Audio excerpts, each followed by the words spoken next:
Всем привет, с вами снова RC-шник, и в этом видео я расскажу вам, что такое RC. Вообще RC в переводе с английского языка аббревиатура означает как радиоконтроль, и поэтому сегодня мы с вами поговорим о всех видах радиоуправляемых моделей, а именно самолеты, машинки, лодки, подводные лодки, в общем, будет много-много чего интересного, так что заваривайте чаечек, берите что-нибудь вкусненькое и поехали!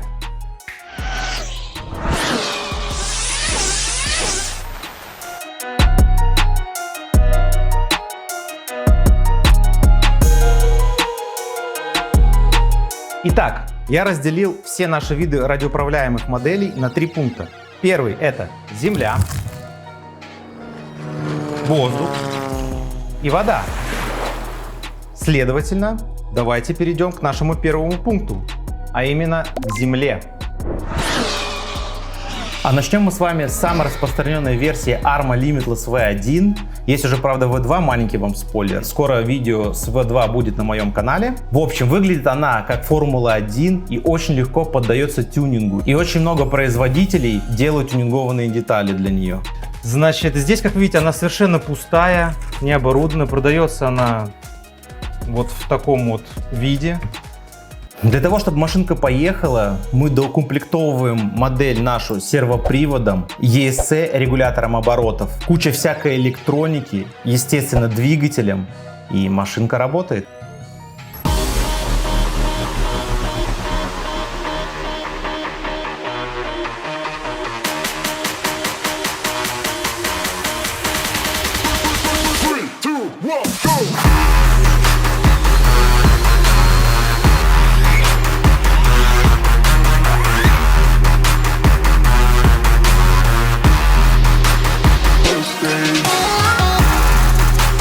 Как вы видите, эта машинка Open Wheels с открытыми колесами.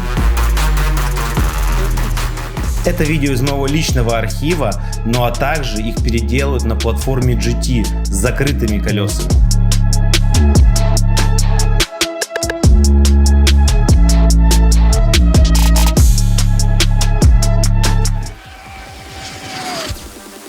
Как вы видите, вот так вот на них можно гонять.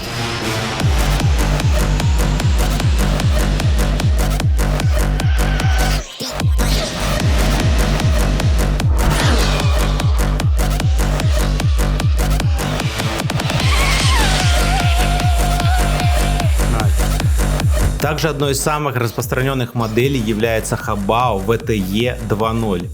Как вы видите, она тоже идет в масштабе 1:7 и продается она просто голая дека с, грубо говоря, с рычагами и подвеской. На нее также надо докупать колеса, корку и все остальные детали, что на ARMA. И также их в основном делают на корпусах GT, как вы видите на экранах.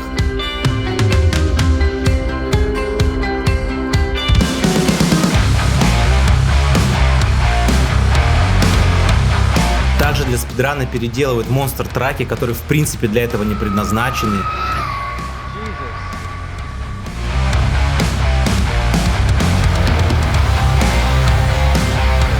А также делают супер маленькие машинки, там на 4S, максимум на 6 их батареек, тоже их разгоняют до невероятных скоростей, посмотрите.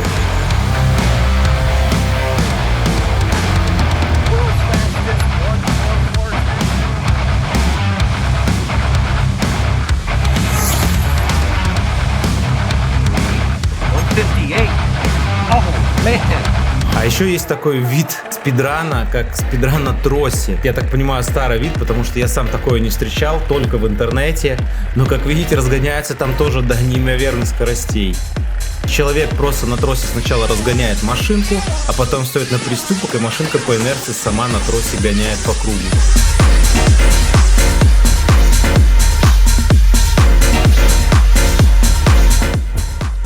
Также многие приделывают в свои кассовые машинки воздушный двигатель. Смотрите, что из этого получается.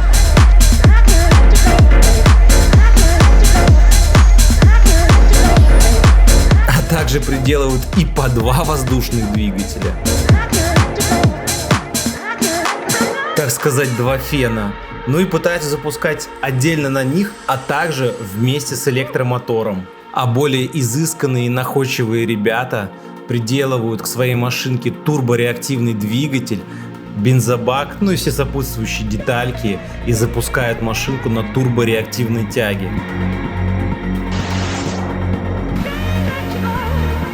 А что касается драгрейсинга, то этот вид спорта также RC-шная тема не обошла стороной. И как вы видите, собираются они в основном на парковках, либо же на маленьком кусочке хорошей дороги. А более продвинутые RC-драгрейсеры проклеивают трассу для лучшего сцепления. Ну и в этом классе также есть как двигатели внутреннего сгорания, так и электромашинки.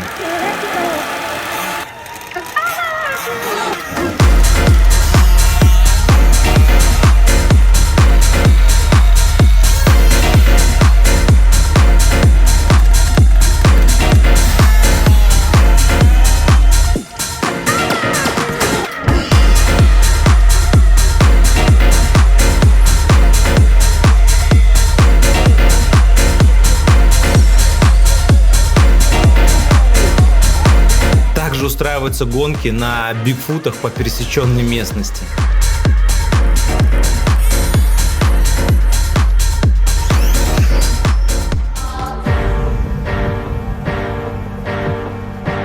Еще есть такой вид искусства, я его называю, как дрифт.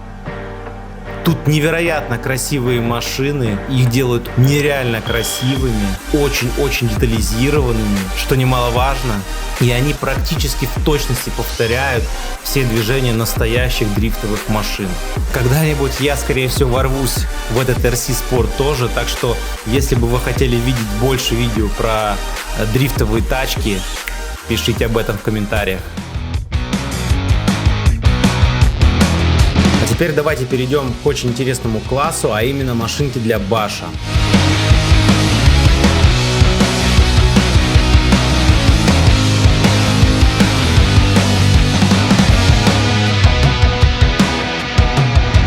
В этом классе, естественно, для общего пользования лидируют две компании. Это Traxxas и Arma. В общем, соревнований по башу как таковых нет, но люди просто фанятся, ездят на этих машинках, вытворяют всякие трюки, прыжки, ездят по песку, грязи и так далее. В общем, все это выглядит весело, задорно. Посмотрите сами.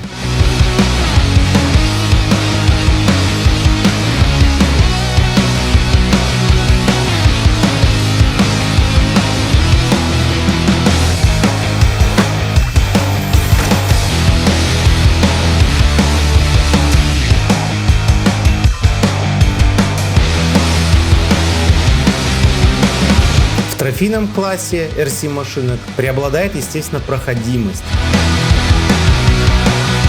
Есть очень много разных моделей, разных производителей, шасси, внешних корок, навесного оборудования. И основная идея этих машинок — это построить трассу. Строят ее как на открытом воздухе, так и в помещениях. Делают всякие препятствия, водяные, навесные и так далее. В общем, задача проехать эту трассу на машинке. Некоторые делают прям супер копийные, проходимые машинки. То есть помимо того, что они хорошо проезжают всякие препятствия, как настоящие трофейные машины, так и максимально похожи на реальные модели. В основном, конечно, люди просто собираются вместе, некоторые под шашлычки, некоторые на каких-то сходках в закрытых помещениях и просто гоняют в свое удовольствие.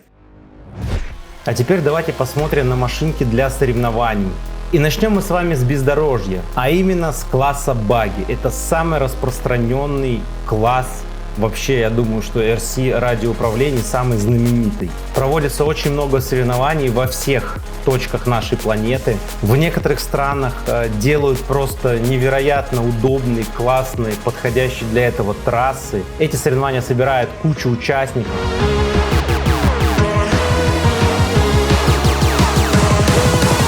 Также есть очень похожий класс на баги, это траги, где машинки, как вы видите, немного побольше, скорость у них тоже немножко побольше, взлетают они повыше, но формат один и тот же.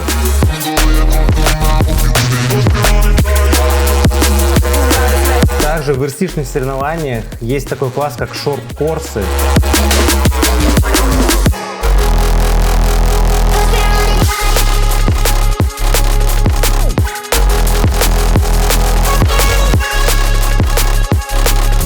Замечательная особенность этих машинок то, что они могут участвовать как в соревнованиях, так и многие их покупают просто для того, чтобы побашить на улице по бездорожью.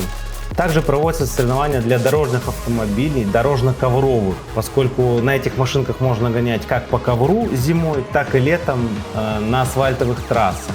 Здесь уже очень большие скорости, что требует от пилотов максимального внимания, максимальной настройки автомобиля, очень тонкой, для того, чтобы проезжать трассу правильно и быть в топе. Вы только посмотрите, на каких скоростях проходят пилоты, повороты. Ну это просто обалдеть.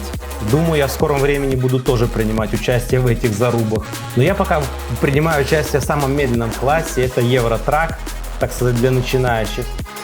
Теперь, что касается такого вида соревнований, как слот-гонки. Выглядит это, конечно, безумно, но вы только посмотрите, как это выглядит вживую. И к этому ко всему не вылететь с трассы на такой скорости. Задача в чем? У каждого пилота есть 7 трасс, есть определенное время, и он должен пройти максимальное количество кругов на каждой из полосе на этой трассе. По сумме всех этих стартов определяется победитель. Еще один вид наземной RC-техники – это, естественно, строительная техника. Очень большой кластер, в основном увлекаются этим видом в Германии. Детализация и копийность этих моделей просто поражают. Плюс очень многим людям нравится строить и управлять всем этим процессом своими руками.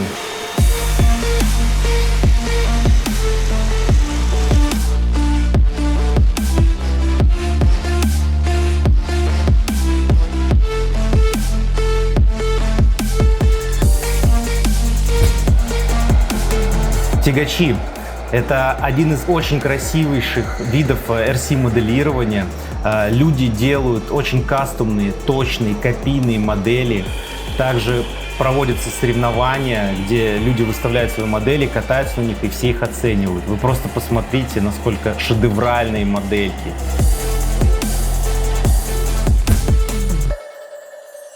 Не очень распространенный вид RC-техники, но очень прикольный. Можно купить в магазине простой набор из 2 танков на пульте управления, у которых есть оптические пушки, и можно устраивать в квартире маленькие батлы, прятаться за укрытиями и стрелять друг друга, если ты попадаешь, то загорается лампочка. Ну, весело. Также делают точные копии, большие, маленькие. Есть даже танки, которые стреляют что-то типа петардами.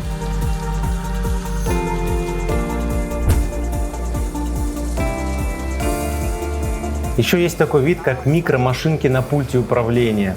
Они есть как и продающиеся в обычных магазинах, мини-копии машинок, так и есть кастомные, сделанные своими руками машинки.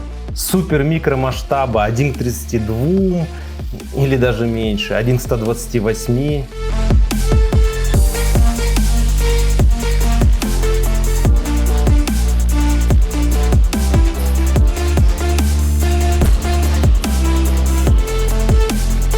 Еще один пункт, который я хотел бы выделить в RC-моделировании, это техника с масштабом 1 к 5 и выше. Они есть как точные копии огромных тягачей, так и всевозможные танки, которые могут двигать машины. Ну и машинки, похожие, я бы так сказал, на картинг огромных размеров.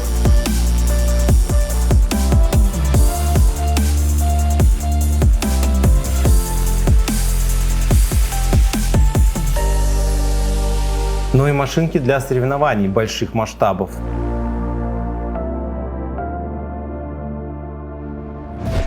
Еще есть мотоциклы, как больших, так и маленьких масштабов, как для гонок, так и просто для баша. На них также можно кататься и выполнять всяческие трюки. Все зависит только от вашего воображения.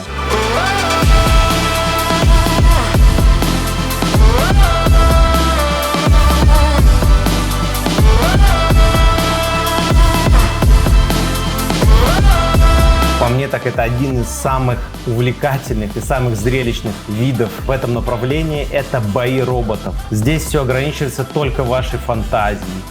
Также есть бои стенка на стенку, где происходит просто лютый замес. Ну и выживает сильнейший.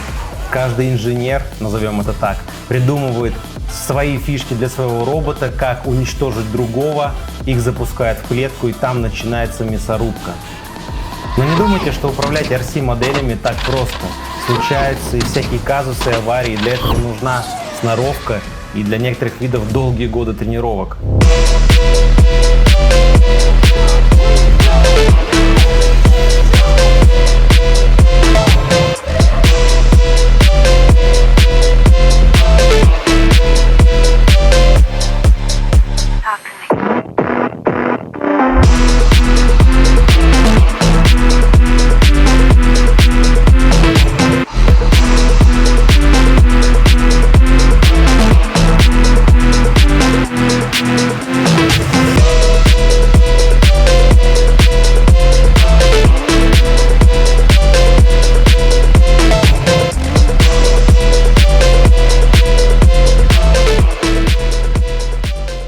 Да, Земля, конечно, самый распространенный вид радиоуправляемых моделей. Ну что ж, давайте теперь посмотрим, что у нас в воздухе. В пропеллерных самолетах преобладают, конечно же, модели, которые можно просто пойти и купить в магазине. Они просты в управлении, их легко собрать и приятно и удобно на них летать. Ну а также есть и кастомные, естественно, собранные полностью с нуля своими руками модельки большого и маленького масштаба.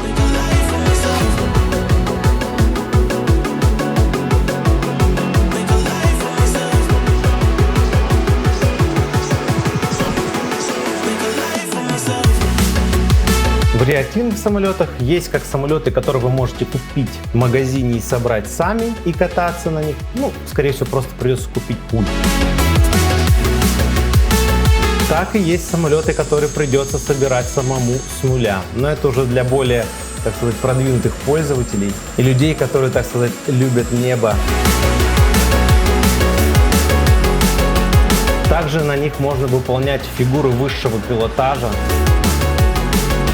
Есть еще модели всяких стелсов, которые прям супер копийные.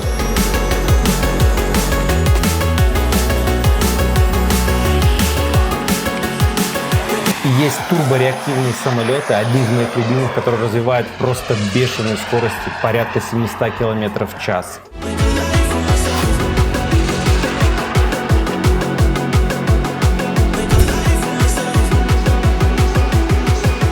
В этом пункте у меня просто нет слов, а вы насладитесь масштабом и копийностью этих самолетов.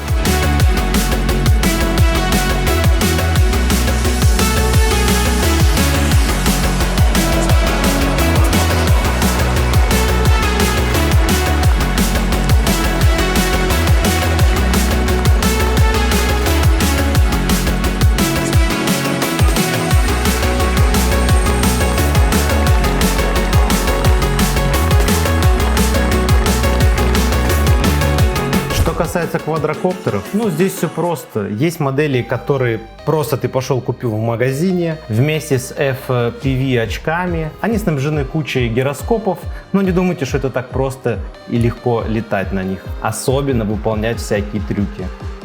Также большие квадрокоптеры используют для кинопроизводства, вешают на них супер крутые камеры и снимают кино с разных ракурсов. На некоторые точки оператор просто не сможет добраться, а с квадрокоптером это очень просто и легко сделать. Также квадрокоптеры используются для доставки грузов. Это пока еще не очень распространено, но я думаю, в будущем это будет повсеместно.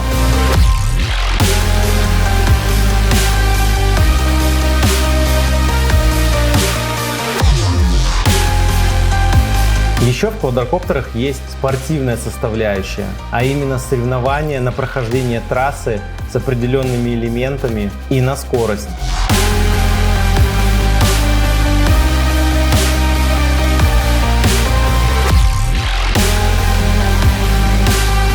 Что касается вертолетов, это очень интересный и очень сложный в управлении класс. Раньше этот вид был очень сильно распространен, но теперь он как-то отошел на второй план и стал не очень распространенным. Хотя многие старожилы, так сказать, помнят и до сих пор выкатывают свои модельки. Раньше, насколько я знаю, они не были снабжены всякими гироскопами, которые помогают контролировать вертолет. Сейчас многие современные вертолеты снабжены этими гироскопами, но профессионалы их специально отключают для того, чтобы выполнять всякие супер безумные и крутые трюки.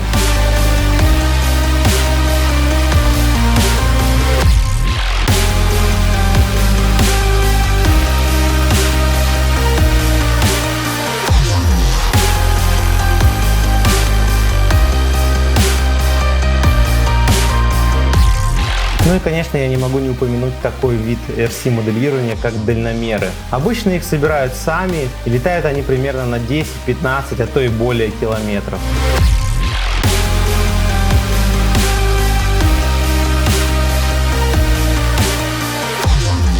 Ну и, конечно же, немного происшествий в воздухе.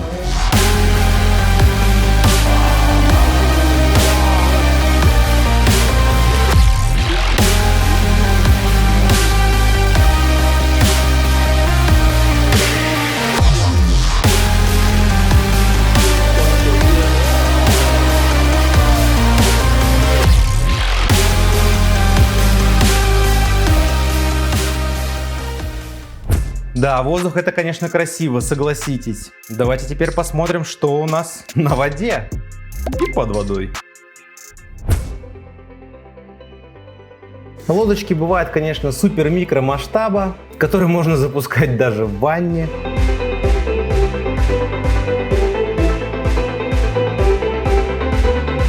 Так и большие скоростные яхты, наверное, уже можно их так назвать, которые можно купить готовые, а можно и собрать самому. Наверное, больше сюда все-таки подходят скоростные лодки. Яхты у нас будут чуть подальше. А на этих скоростных лодках можно развивать бешеные скорости.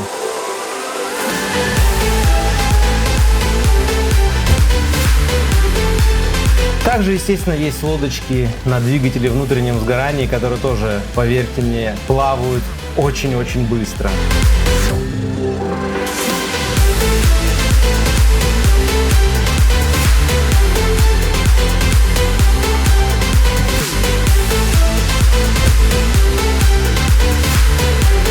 А еще очень весело смешать такой вид, как лодки и машинки, поставить на машинку специальные колеса, увеличить чуть мощность двигателя и проделывать вот такие вещи. Что касается подводных лодок, тут все просто. Покупаешь, опускаешь, плаваешь.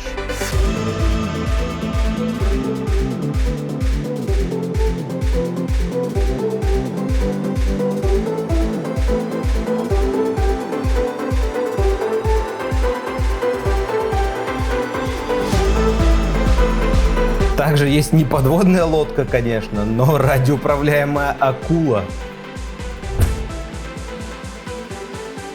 Ну а также есть и большие точные копии, как и всегда.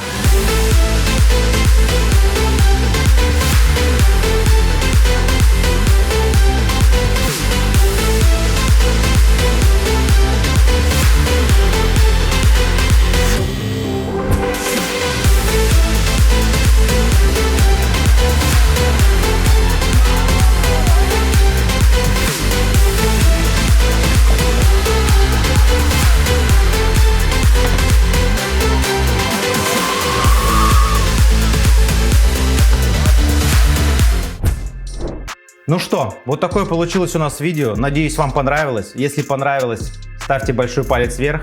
Если не понравилось, вниз. А я начну приступать к записи следующего видео. А именно, видео будет про спидраны, про очень быстрые машинки. Маленький вам спойлер.